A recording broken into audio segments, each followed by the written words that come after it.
নমস্কার বন্ধুরা, পিওর ভিলফুডের আরও একটি নতুন পর্বে আপনাদের সবাইকে অনেক অনেক স্বাগত জানাই।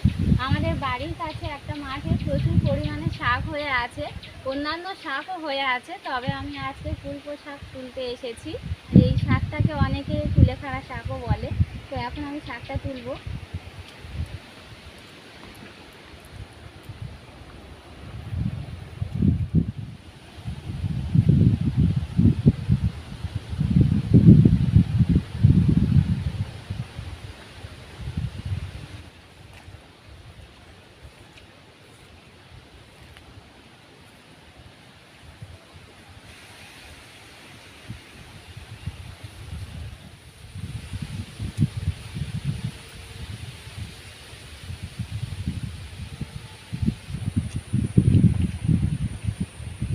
দেখুন বন্ধুরা, এখানে কত কুলবো শাক হয়ে আছে। এখান থেকে আমি কুলবো শাক তুলে নেব।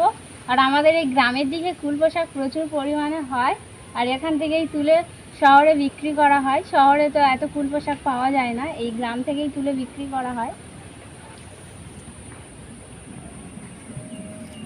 কুলবো শাকের ডগাগুলো কেটে কেটে তুলে নেব। এই দেখুন, এইভাবে তুলে নেব ডগা কেটে।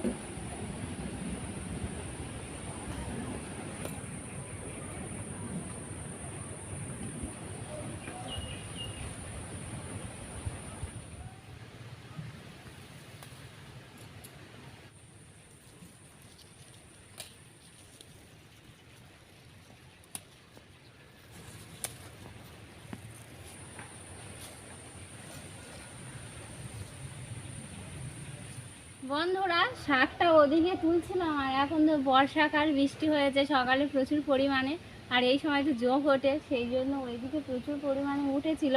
আর খুব ভয়ে ভয়ে শাকগুলো তুলেছি, আর তুলবো না। যা শাক তুলেছি এই শাকেই হয়ে যাবে আমার। আর বাড়িতে গিয়ে এবার আমি রান্নাটা করব। আর এই কুলপো শাকে এত সুন্দর রেসিপি বানাবো না, আপনারা শুধু দেখতে থাকুন ভিডিওটা। এখন আমি আমার রান্নাঘরে যাই।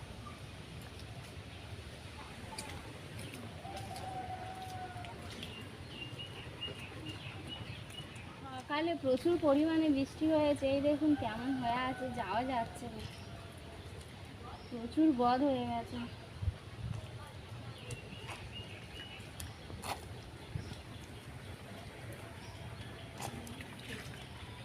পা উঠছে না।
এখানে আমি ছোট ছোট চারাপোনা মাছ নিয়েছি। এইরকম ছোট ছোট চারাপোনা মাছ, বাটা মাছ কুলপো শাকের সঙ্গে খুব ভালো লাগে খেতে।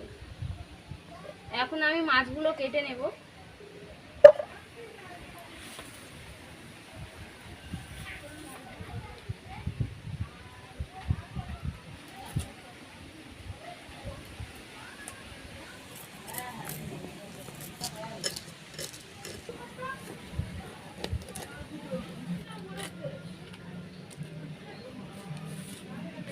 মাছগুলো কেটে কুটে একদম ভালো করে পরিষ্কার করে নিয়েছি। এবার মাছের মধ্যে লবণ আর হলুদ মাখিয়ে নেব।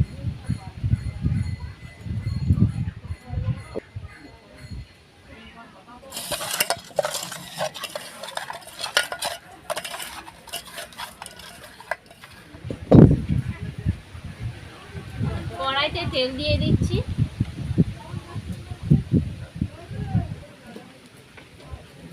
তেল গরম করে নিয়েছি, এবার মাছগুলো দিয়ে দেব।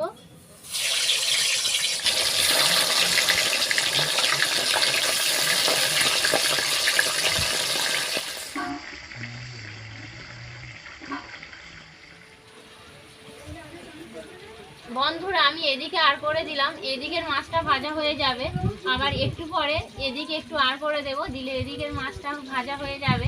এইভাবে ঘুরিয়ে ফিরিয়ে মাছগুলো ভাজলে অল্প তেলে অনেকগুলো মাছ ভাজা হয়ে যাবে। মাছগুলো ভেজে নিয়েছি, এবার তুলে নিচ্ছি।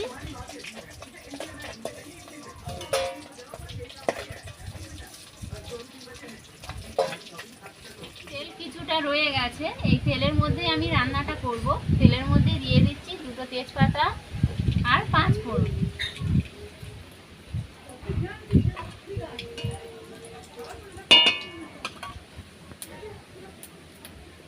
এবার দিয়ে দিচ্ছি পেঁয়াজ কুচি।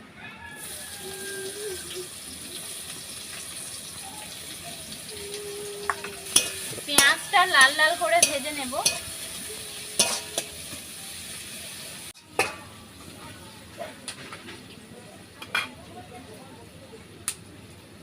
পেঁয়াজের মধ্যে সামান্য পরিমাণে লবণ দিচ্ছি, কারণ পেঁয়াজটা তাড়াতাড়ি খুব নরম হয়ে যাবে লবণটা দিয়ে। পেঁয়াজটা হালকা লাল লাল করে ভেজে নিয়েছি, এবার টমেটো কুচিটা দিয়ে দিচ্ছি পেঁয়াজের ওপর।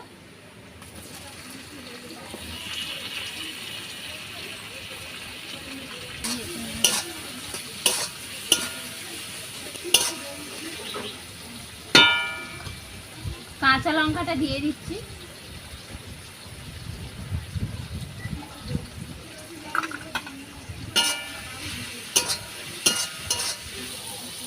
এখন আমি একে একে মশলাগুলো দিয়ে দেব।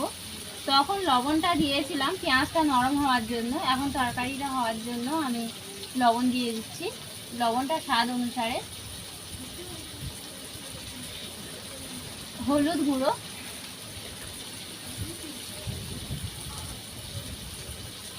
লঙ্কা গুঁড়ো। গুঁড়ো লঙ্কাটা এখানে আমি অল্প পরিমাণে দিয়েছি, আমার শ্বশুরমশাই লঙ্কা খুব একটা খায় না, লঙ্কাটা খুব কম খায়, সেই জন্য আমি লঙ্কাটা কম দিয়েছি তরকারিতে। আর এমনি থেকে লঙ্কাটা কম খাওয়া শরীরের পক্ষে ভালো। মশলাটা ভালো করে কষে নিয়েছি, এবার একটু সামান্য পরিমাণে জল দেব, দিয়ে মশলাটা আবার ভালো করে কষে নেব।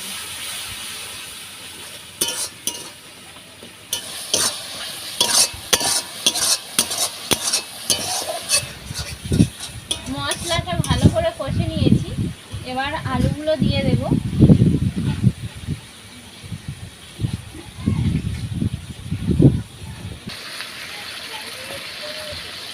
আলুগুলো দিয়ে দিলাম, এবার মশলার সঙ্গে আলুটা ভালো করে কষে নেব।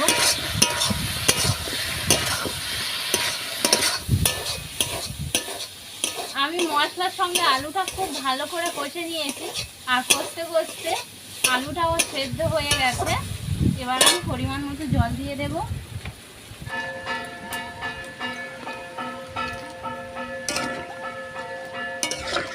জল দিয়ে দিলাম, এবার ফুলকো শাকগুলো দিয়ে দেব। আমি ফুলকো শাকগুলো আগে দিইনি, কারণ এর খাদ্যগুণ নষ্ট হয়ে যাবে, সেই জন্য আমি এখন দিয়ে দিচ্ছি।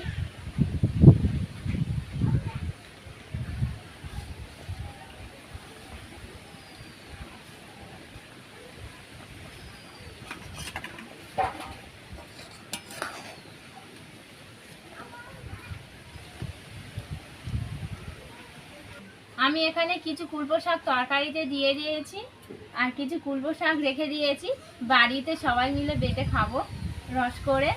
আর তরকারিতে বলুন আর বেটে রস করে খাওয়া বলুন, এর উপকার ভীষণ ভীষণ। এই কুলপো শাক শরীরের হিমোগ্লোবিন বাড়াতে ভীষণ সাহায্য করে, আর শরীরের দুর্বলতাও কমায়, আর ডাক্তাররাও পরামর্শ দেন এই কুলপো শাক খাওয়ার জন্য। আপনারাও চেষ্টা করবেন বাড়িতে এই কুলপো শাকটা খাওয়ার জন্য। তরকারিটা চাপা দিয়ে ফুটতে দেব।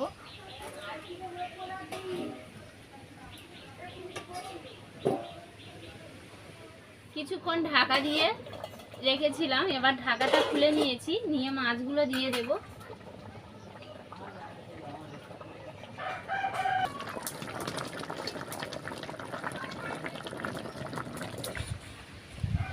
মাছগুলো দিয়ে দিয়েছি, আবারও ঢাকা দিয়ে ভালো করে ফুটতে দেব।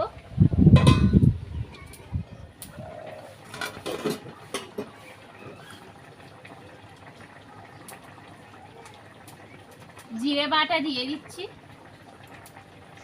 জিরে বাটা দিয়ে দিলাম আর 1-2 মিনিট ফুটিয়ে নামিয়ে নেব।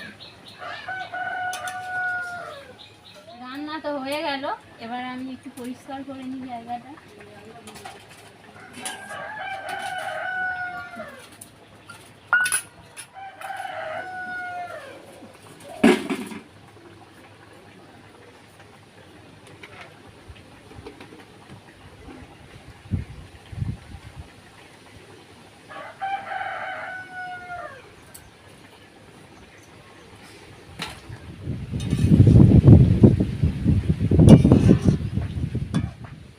বন্ধুরা, আমার তরকারিটা হয়ে গেল, এবার আমি নামিয়ে নেব।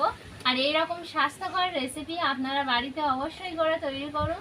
আর আমার এই রেসিপি ভালো লেগে থাকলে অবশ্যই করে লাইক, কমেন্ট ও শেয়ার করুন। আমাদের চ্যানেলটিকে সাবস্ক্রাইব করে আমাদের পাশে থাকুন সব সময়। আবার দেখা হচ্ছে পরের একটি সুন্দর রেসিপি নিয়ে। ধন্যবাদ।